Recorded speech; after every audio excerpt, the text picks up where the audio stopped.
In the heart of Arizona, where the sun beats down like a blacksmith's hammer, there was a man named Cyrus Whitmore. And Cyrus was a ghost. At 48, he didn't so much live on his ranch as haunt it. 2 years back, he'd buried his wife, Martha. He'd buried his stillborn son right beside her. And in that cold, hard ground, he'd buried the man he used to be. What was left was a shell, a whisper of a man who moved through the motions of life without feeling any of it. He'd feed the cattle. He'd mend the fences. He'd stare out at the endless desert, and the desert would stare right back, just as empty as he was. The silence of his home was a physical thing, a weight in the air where laughter used to be. He'd built this place for a family, for the sound of little feet on the porch boards. Now the only sound was the wind, whistling through the cracks like a lonely spirit. He spoke more to his horse than to any person, and even those were just tired commands. Life had become a checklist of chores to get through before he could finally earn the oblivion of sleep. That July morning, the heat was a physical presence, shimmering off the dusty main street of Tombstone. Cyrus rode in for supplies, his jaw set like stone against the noise and the chaos of the town. Tombstone was a hornet's nest of silver miners, gamblers, and hustlers, all buzzing with a life that felt like a personal insult to Cyrus. He hated the loud saloons, the shouting merchants, the whole frantic dance of people chasing fortunes. His world was still and quiet. Theirs was a hurricane of greed and noise. But a man needs grain, and ammunition, and whiskey. The whiskey was the most important part. It was the only thing that could quiet the ghosts at night. He swung off his buckskin horse in front of Murphy's General Store, the leather of his saddle creaking in protest. Across the street, the Crimson Rose dance hall was already roaring, even in the midday sun. Rough laughter and the tinny plink of a piano spilled out through the swinging doors. Through the gap, he saw a kaleidoscope of motion. Painted women in bright dresses, spinning with miners and cowboys still caked in the dust of their labor. He was about to turn away, to get his business done and retreat back to his silence. But then, through the smoke and the bodies, his eyes locked on something that didn't belong. It was a girl. She couldn't have been more than 15. Her auburn hair was pinned back tight, and her face was pale, like a porcelain doll left out in the sun. While the other dancers laughed and flirted, their smiles wide and practiced, this girl moved with a strange, hollow grace. She was there, but she wasn't. Her body swayed to the music, but her eyes were 1,000 miles away, lost in a place no child should ever have to visit. Her smile was a mask, and it never once touched the haunted green of her gaze. Cyrus felt something shift inside him, a rusty gear grinding to life after years of disuse. He didn't know what it was. He just knew he couldn't look away. He had come to town for supplies. He was about to find a reason to live again, or a reason to die.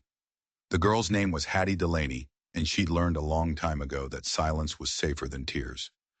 Cholera had stolen her parents 3 years prior, ripping them from the world in a matter of days and leaving her utterly alone at 12 years old.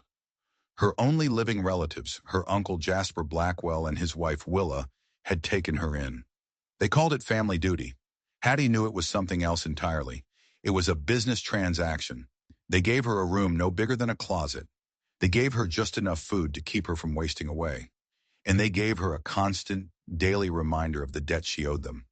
Every scrap of bread, every threadbare blanket, was an entry in a ledger she could never hope to balance. The day she turned 14, they put her to work. They called it dancing. Hattie knew it by other names.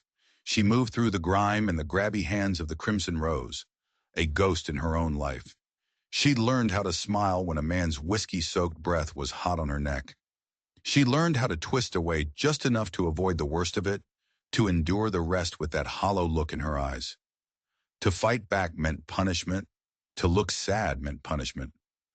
"Smile prettier, girl," Willa's voice would hiss, sharp as a shard of glass. "These men ain't paying to see a sour face." So Hattie would force her lips to curve upwards, her stomach churning. Across the room, Jasper would be counting the money, his eyes like a hawk's. Every dollar a miner spent to put his hands on her was a dollar in Jasper's pocket. He wasn't her uncle. He was her owner. From the doorway of the general store, Cyrus saw it all. He saw the subtle flinch when a hand strayed too low. He saw the flicker of raw fear in her eyes before the mask slammed back down. And that rusty gear in his chest, it wasn't just turning. It was screaming. It was a hot, protective rage he thought had died with Martha. It felt like a brand being pressed into his soul all over again. But this time, it wasn't grief. It was fury. He bought his supplies on autopilot, his mind miles away, back across the street in that loud, smoky room. He loaded the grain and ammunition onto his pack horse, his movements stiff. He should have just ridden home. He should have gone back to his quiet ranch and his silent ghosts. Any sane man would have. But as the sun began to dip below the mountains, painting the sky in shades of blood and fire, Cyrus found himself tying his horse not in front of his own barn, but back in front of the Crimson Rose. He walked through those swinging doors, the noise hitting him like a physical blow. He took a corner table, ordered a whiskey he had no intention of drinking, and he watched. He told himself he was just putting off the inevitable return to his empty house. But that was a lie. He was there for the girl. He was a moth drawn to a candle flame, and he had a terrible feeling they were both about to get burned. He watched her navigate the room like a fawn trapped in a wolf pack. He saw the exhaustion pulling at the corners of her eyes, the mechanical way she moved, as if her soul had detached from her body to float somewhere, up near the ceiling, safe from the grime below. Then he saw him, a big bearded teamster with eyes as small and mean as a pig's. He cornered Hattie near the staircase, his bulk blocking any escape. He wasn't just dancing. He was pressing, his hands roaming freely, his whispers greasy and vile. Hattie's mask was cracking, pure panic flashing in her eyes as she tried to squirm away. Cyrus didn't think. He just moved. The chair scraped against the floorboards, a sound lost in the general din, but the teamster heard the voice. It was quiet, but it cut through the noise like a razor. "The lady's not interested." The teamster spun around, his face a mask of drunken belligerence. "Mind your own damn business, old man. This girl's working." He reeked of cheap liquor and sweat. Cyrus didn't raise his voice. He didn't have to. He simply stepped closer, letting his worn coat fall open, just enough. His hand rested on the worn leather of his gun belt, not as a threat, but as a simple, undeniable fact. The Colt Peacemaker hanging there was as much a part of him as his own hands. It was a tool, and he knew how to use it. He said, "This is my business now." The teamster wasn't a fool. He saw the cold, blue fire in Cyrus's eyes. He saw the casual confidence in his stance, the stillness of a man who had faced down worse things than a drunken bully in a saloon. He saw a man who wasn't afraid to die, which made him terrifyingly dangerous. The teamster muttered a curse, disentangled himself from Hattie, and stumbled away toward the bar. Hattie stared, her breath catching in her throat. Her world was divided into two types of men, those who wanted to use her and those who didn't notice she existed. This man, this quiet, weathered stranger, was something else entirely. He wasn't leering. He wasn't making a proposition. He simply stepped back, giving her space, creating a small island of safety in the chaotic sea of the saloon. "Thank you, mister," she whispered, her voice so soft it was almost lost to the piano. "What's your name, girl?" Cyrus's voice was rough, like stones grinding together. "Hattie. Hattie Delaney." "How old are you, Hattie?"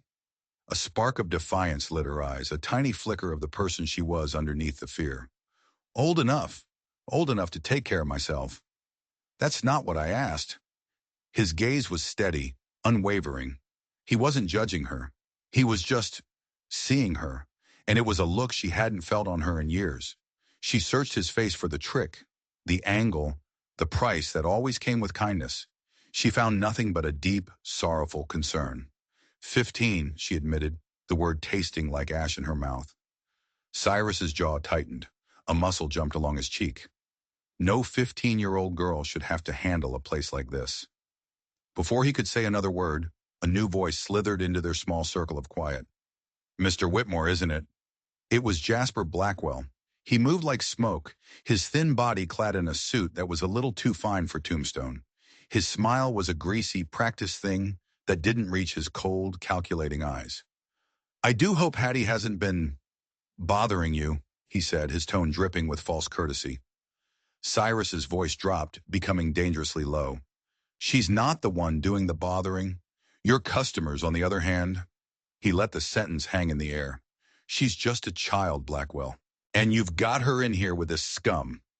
Jasper's fake smile vanished, replaced by a razor-thin line. The pretense was over. Now see here. Hattie is family. We took her in when she had nothing. She works here of her own free will to contribute to her keep. Family doesn't sell family by the dance, Cyrus said flatly. And you call this a choice? What's her other option? Starving on the street? That's not a choice. That's a cage. How dare you? A new voice, shrill and sharp, joined the fray. Willa Granger swept in, her face a painted mask of outrage. We have borne the burden of this ungrateful child since her sainted parents passed. We have fed her, clothed her, given her a roof over her head. And you've charged her for every bite of food and every sleepless night, Cyrus shot back, his eyes boring into Jasper.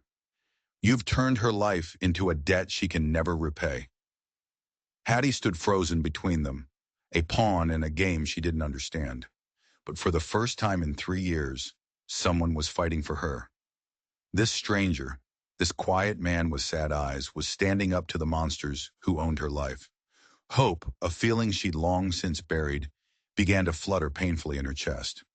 She stays right where she is, Jasper declared, his voice rising, drawing the attention of the entire saloon. The piano player's hands faltered and went silent. She has obligations, a debt to repay. Cyrus looked at Jasper's greedy, twitching face.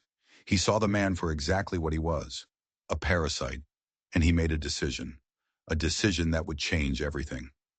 How much? The question stunned Jasper into silence. What did you say? How much does she owe you? Cyrus repeated, his voice calm and steady. Every penny you've squeezed out of her existence, every meal, every night in that closet you call a room. Name your price. Jasper's eyes lit up with a sudden predatory gleam. He smelled an opportunity. He saw a fool, a sentimental cowboy with more money than sense. He decided to name a price so outrageous, so ludicrous, that the man would have to back down, humiliated. $500, Jasper said, the number rolling off his tongue with a smug satisfaction. Cash. A collective gasp went through the saloon. $500 was a fortune. It was more than most men in that room would see in 2 years. Willa looked at her husband, her eyes wide with his audacity. Hattie's heart plummeted. The tiny flutter of hope was crushed. It was over. No one would pay that for her. She wasn't worth it.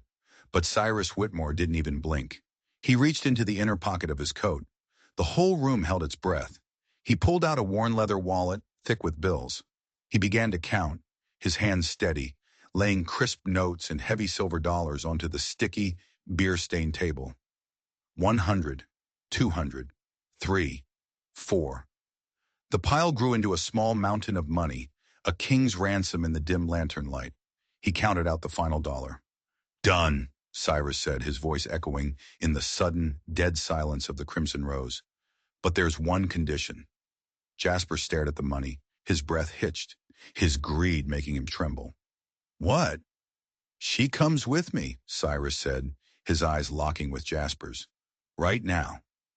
The ride to the ranch was a blur of silver moonlight and the dark looming shapes of saguaro cacti. Hattie sat in front of Cyrus on his big buckskin horse, clinging to the saddle horn, her mind reeling.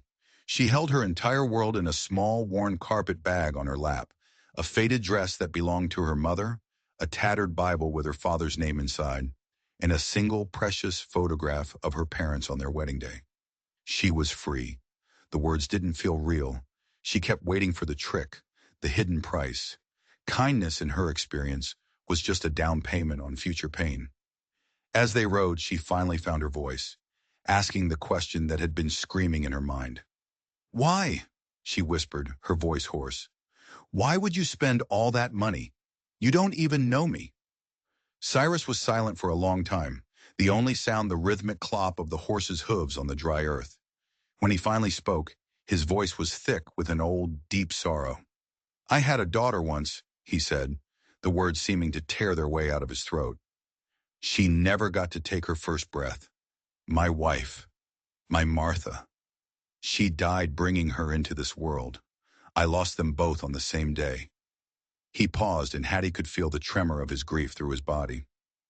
Maybe, maybe this is just God's way of giving me a chance to do right by someone.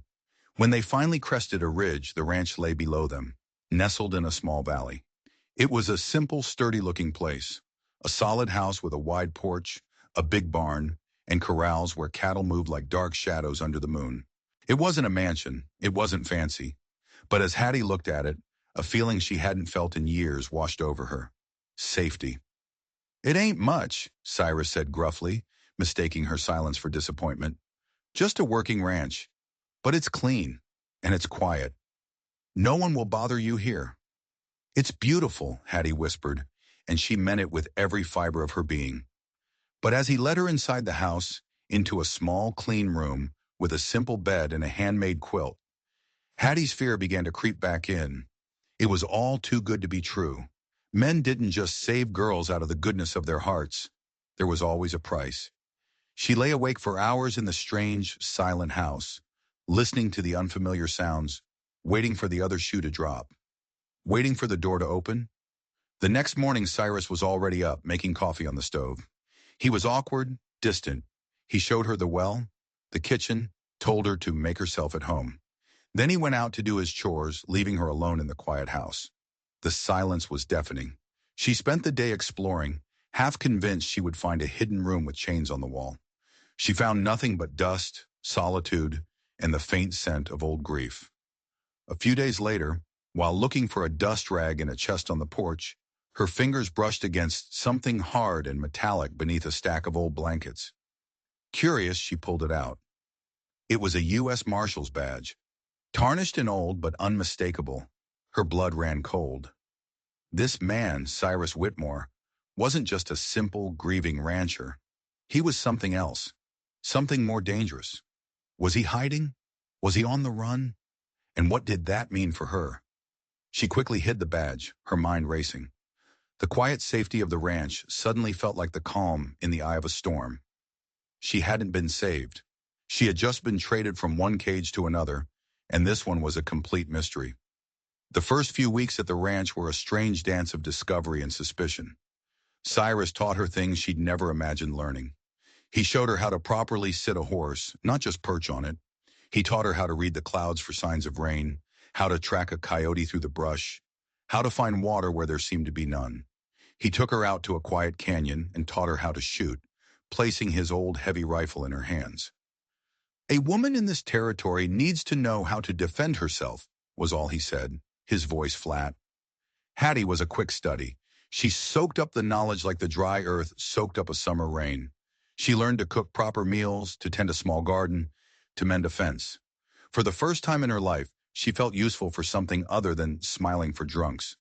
She was becoming strong, capable, but the marshal's badge was a constant, unspoken secret between them.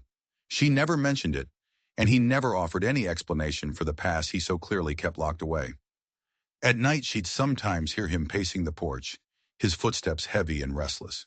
Sometimes she would wake to the sound of a name whispered on a nightmare. Martha. One evening, as they sat on the porch watching the sunset bleed across the horizon, he spoke about his wife for the first time. She loved this time of day, he said, his voice quiet. She said it was God's own painting. He looked at Hattie, his eyes filled with a pain so profound it was almost tangible. She would have liked you. You have her same spirit, a fire that refuses to be put out. Hattie felt a lump form in her throat. You don't have to earn your place here, Hattie, he continued as if reading her mind. You belong because I say you belong. That's it. That's what family is. Tears she had held back for 3 long years finally broke free, streaming hot and fast down her cheeks. They weren't tears of sadness, but of relief, of a dam breaking inside her. I I don't know how to be a daughter, she choked out. I barely remember. And I don't know how to be a father, Cyrus admitted, his voice rough with emotion. I lost the chance before I ever got it. I guess we'll just have to figure it out together. In that moment, Hattie let go of her suspicion. Whatever secrets he had, whatever past he was running from, she knew in her bones that this man would not hurt her. He was broken, just like her. Two shattered pieces that somehow, out here in the vast, lonely desert, were starting to fit together. But peace like that is a fragile thing in a hard country. And men like Jasper Blackwell don't just give up on a valuable asset. They were coming. And they weren't coming alone. The dust cloud on the horizon was the first sign. It was a scorching afternoon, the kind where the air itself seems to buzz with heat.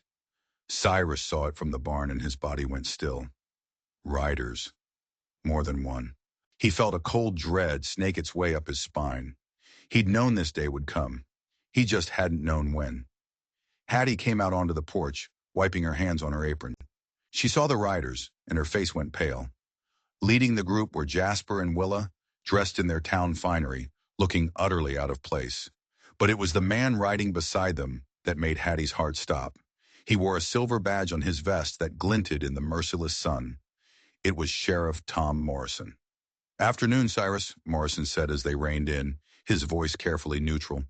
He was a man Cyrus had known for years, a man he'd once considered respectable. "Wish this was a social call." "It ain't," Cyrus stated flatly, his hand resting instinctively on his hip, near the gun he always wore. "She's a minor, Sheriff," Jasper declared, his voice high and righteous. "We are her legal guardians, appointed by the court. This man," he sneered, pointing a bony finger at Cyrus, "abducted her." "That's a lie," Hattie cried out from the porch. Sheriff Morrison looked uncomfortable, but his jaw was set. He pulled a folded piece of paper from his pocket. "I'm sorry, Cyrus. I have a court order here. The law is the law. The girl has to go back with her family." "I'm not going," Hattie said. Her voice didn't tremble. It was clear and strong. She stepped down from the porch to stand beside Cyrus, a united front. She wasn't the scared girl from the saloon anymore. Weeks of hard work and quiet dignity had forged something new in her. Her shoulders were square, her gaze fierce. "He is my family now." "You don't get a choice, you little brat," Willa screeched. "You belong to us." "The law says," Morrison began, but Cyrus cut him off. "The law?" Cyrus's voice was dangerously quiet. "You want to talk about the law, Tom? Let's talk about the law that allows these two to run a den of filth and put a 15-year-old girl to work in it.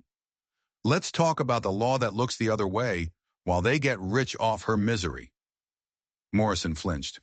"My hands are tied, Cyrus. It's a legal guardianship." "Then untie them," Cyrus growled. But Jasper had another card to play. He smirked, a truly ugly expression. "She's not just our ward, Sheriff. She's a thief. She stole $500 from us before she ran off with this kidnapper." The lie was so audacious, so vile that Hattie could only gasp. Cyrus went rigid, his hand clenching into a fist. He saw the trap. It was no longer about guardianship. It was a criminal charge. If Morrison arrested him, Hattie would be left with them. It was a checkmate. "That's enough," Morrison said, his face hard. "Cyrus, don't make this difficult. Hattie, you're coming with us." He started to dismount, his hand moving toward Hattie.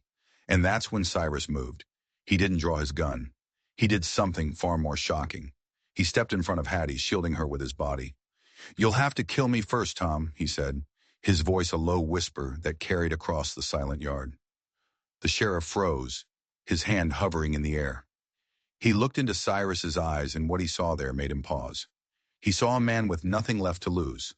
A man who had already died once and wasn't afraid to do it again. But he also saw something else. He saw a flicker of the man Cyrus used to be, a man the sheriff knew, or at least knew of, a legend. "Whitmore," Morrison breathed, recognition dawning in his eyes. "My God, it's you. I thought you were dead." Jasper and Willa looked on, confused. But Hattie saw it all. The sheriff knew him. He knew about the badge. The ranch wasn't just a home, it was a hideout. And the storm she had been sensing for weeks had just broken over their heads. Jasper's smug expression faltered, replaced by confusion. "What's he talking about? Who is this man?" Sheriff Morrison ignored him, his eyes locked on Cyrus. "Caleb Kane," Morrison whispered, the name hanging in the hot, still air like a ghost. The ghost of the Panhandle. I heard you died in that fire in El Paso, the one that took your family. Cyrus, or Caleb, flinched as if struck. The name was a key unlocking a door to a past he had nailed shut and tried to burn down. Before he could answer, Hattie took a step forward. His name is Cyrus Whitmore, she said, her voice ringing with a loyalty that stunned them all. And he's my father, and we are not going anywhere. But the secret was out. The ghost was no longer a ghost. Cyrus Whitmore was a fiction. The man standing before them was Caleb Kane, a former U.S. Marshal so legendary, so feared by outlaws, that they'd thought the only way to stop him was to murder his family and leave him for dead in the flames of his own home. He hadn't died. He had just disappeared. He'd taken a new name, a new life, and tried to bury the lawman under the calloused hands of a simple rancher. Now his past had come calling, and it had put the one person he'd found to live for directly in the line of fire. Kane, Morrison said again, his voice a mixture of awe and fear. So the stories are true. He looked from Caleb to Hattie, then to the sneering faces of Jasper and Willa. The dynamics of the situation had shifted entirely. This wasn't a simple legal matter anymore. The girl stays, Caleb said, his voice flat and hard as granite. It was the voice of a man used to giving orders and having them followed without question. The rancher was gone. The marshal was back.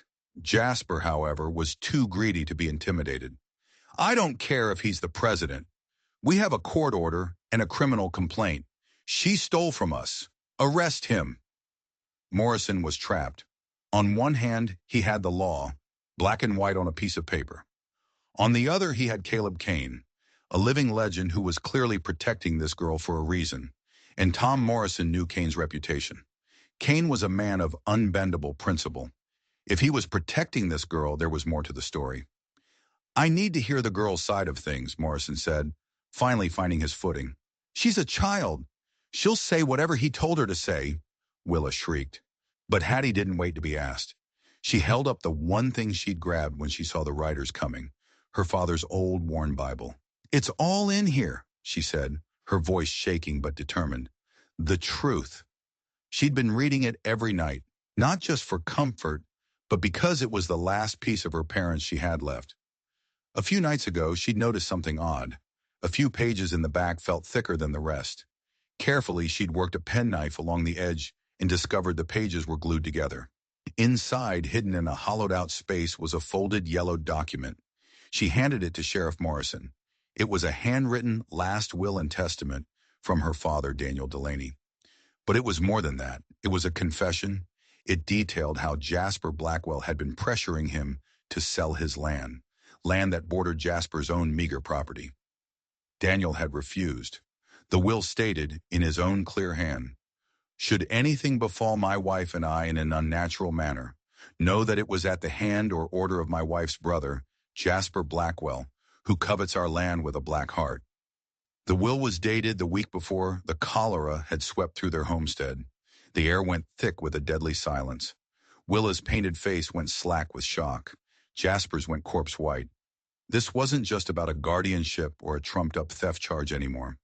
This was about murder.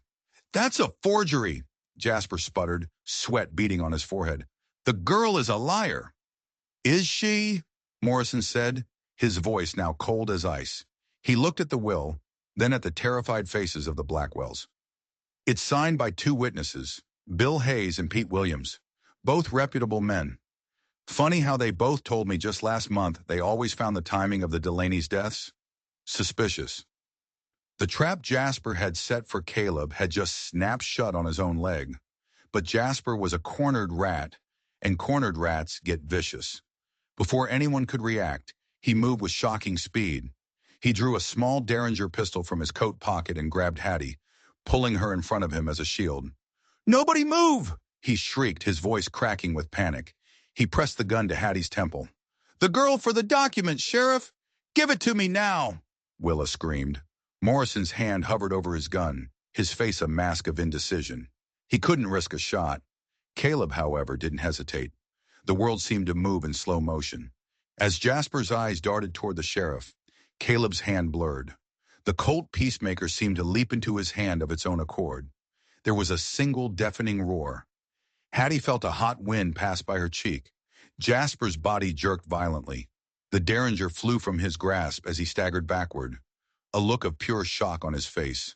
A small dark hole had appeared in his shoulder, precisely where it would disable him without killing Hattie. It was an impossible shot, a shot only a legend could make. Jasper crumpled to the ground, howling in pain. Willa collapsed into a sobbing heap.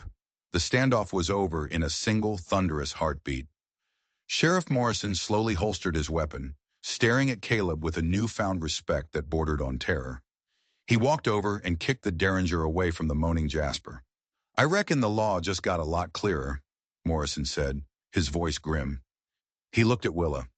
"Ma'am, you're under arrest for accessory to murder. You start talking, and maybe the judge will go easy on you." Willa's sobs turned into frantic, gasping confessions, the words tumbling out of her in a torrent of fear and guilt. As Morrison and a hastily deputized Caleb tied Jasper's wound and secured the prisoners, Hattie stood on the porch, her legs shaking so badly she could barely stand. She was safe. It was finally, truly over. Caleb walked over to her, his face etched with a deep weariness. The look of the haunted rancher had returned. "You all right?" he asked, his voice rough. She could only nod, tears of relief and shock blurring her vision. She had just watched the quiet, grieving man she'd come to know as a father transform into a deadly instrument of justice. He wasn't just Cyrus, the kind rancher. He was Caleb, the vengeful lawman. And he was both. "Why?" she whispered. "Why did you hide who you were?" Caleb sighed, the sound seeming to come from the deepest part of his soul. "When they killed Martha and my boy, they killed Caleb Kane too. Or I tried to let him die. I just wanted peace. I just wanted to be left alone with my ghosts." He looked at her, and for the first time, she saw a flicker of something other than grief in his eyes. It was a fragile, hesitant warmth. "Then I found you, and I realized you can't run from who you are. Sooner or later, you have to make a stand." He had made his stand. For her. The arrest of Jasper and Willa Blackwell sent shockwaves through Tombstone. Willa's confession painted a sickening picture of greed and murder. It turned out Hattie's father hadn't just been sitting on good ranch land.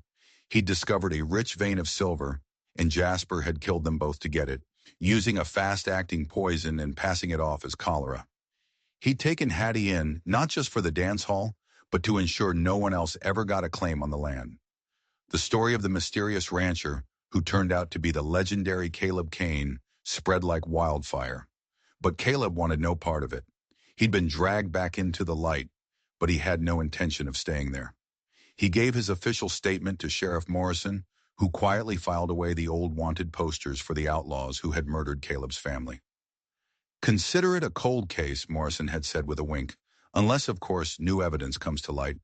But there was still a loose end, a very dangerous one. The men who had originally destroyed Caleb's life, the notorious Silas Kane gang, were still out there.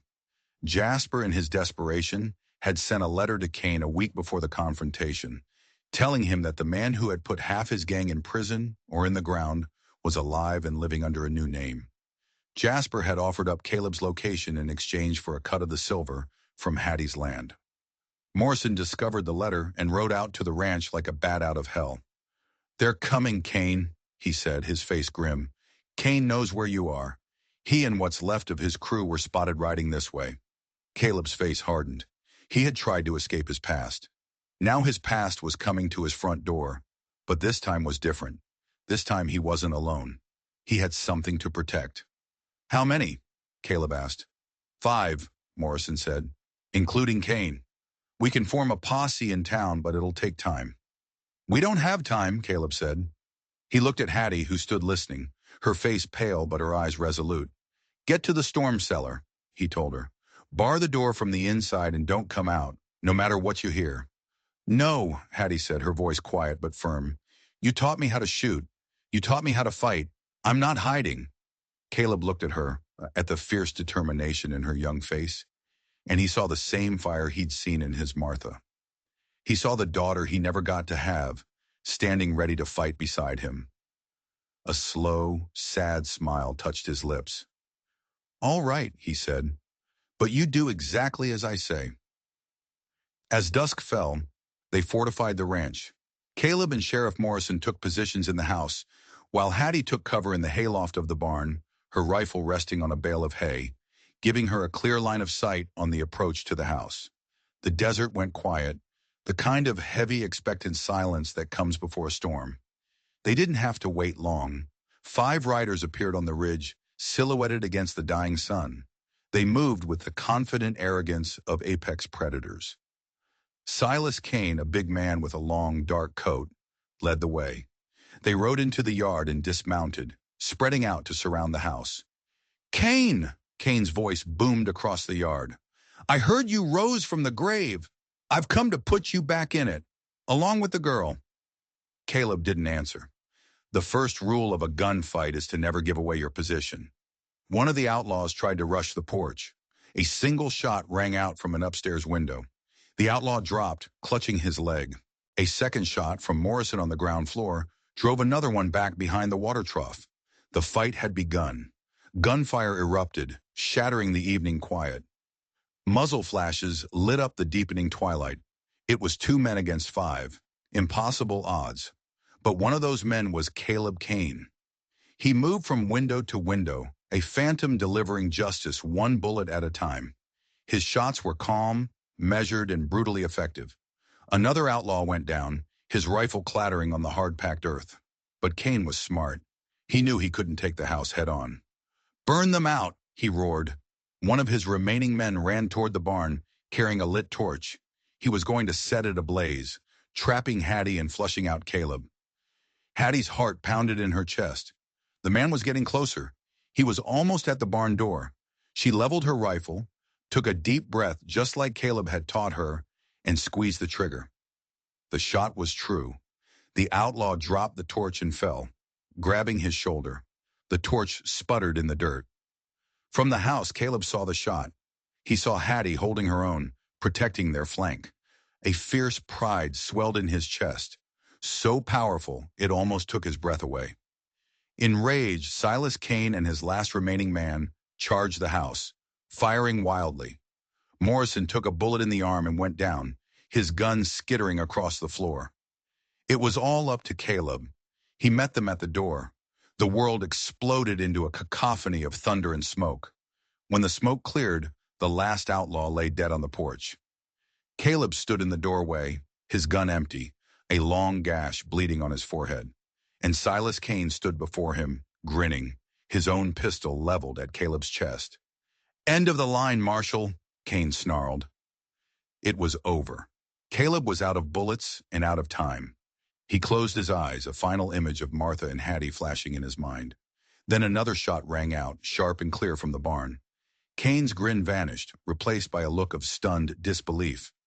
He looked down at the new dark stain spreading across his chest. He tried to raise his pistol, but his strength failed him. He collapsed onto the porch, dead before he hit the ground. Silence. Caleb opened his eyes. He looked toward the barn. In the doorway of the hayloft, Hattie stood, the rifle still smoking in her hands. She had saved him. The girl he had rescued had, in turn, rescued him right back. The aftermath was quiet. A posse from town arrived to help Morrison with the bodies and his wound. Neighbors who had heard the gunfire, including Bill Hayes and Pete Williams, rode in with their own rifles, ready to help. They found Caleb sitting on the porch steps, Hattie sitting beside him, her small hand resting on his arm. The whole county now knew the story. They knew about the murders, about the legendary lawman, and about the brave girl who had fought beside him. They were no longer just a man and a girl. They were a family forged in grief and baptized in gunpowder. A few weeks later, with Jasper and Willa awaiting trial, life on the ranch found a new rhythm. It wasn't the heavy, silent rhythm of grief anymore. It was a rhythm of rebuilding, of shared chores and quiet conversations on the porch. The ghosts were still there, but they were quieter now. They had been joined by new, better memories. One evening, as they watched the sunset, Hattie turned to Caleb. "The silver," she said. "The mine on my father's land. It's mine now. It's, it's ours. Caleb looked out at the mountains, painted purple and gold by the setting sun. That's your future, Hattie. A new start. It's our future, she corrected him gently. I was thinking we could use the money to buy more land, more cattle, maybe even hire some help. She smiled, a real, genuine smile that lit up her whole face. I'm getting rather attached to this place, attached to having a real father. Caleb felt that old familiar lump in his throat, but this time it wasn't from sorrow. He reached over and squeezed her hand, his rough, calloused fingers wrapping around hers. I was getting attached too, he said, his voice thick. Attached to having a daughter with more courage than a whole posse of lawmen. They sat there in comfortable silence as the first stars began to appear in the vast desert sky. Two broken souls who had found each other in the darkness and pieced each other back together. The Crimson Rose and the Silas Kane gang felt like a nightmare from another life. This was real. This was home. This was redemption, written not in the law books, but in the quiet, unbreakable bond of a family that chose to be. Caleb Kane, the ghost of the Panhandle, was finally at peace. He hadn't found it by running from his past, but by standing his ground to protect his future. And that future was sitting right next to him. If you were on the edge of your seat through this story of justice and redemption, do us a favor and smash that like button. It really helps the channel out. And for more incredible stories that you won't want to miss, make sure you subscribe and ring that notification bell. You never know what secrets the next story will uncover.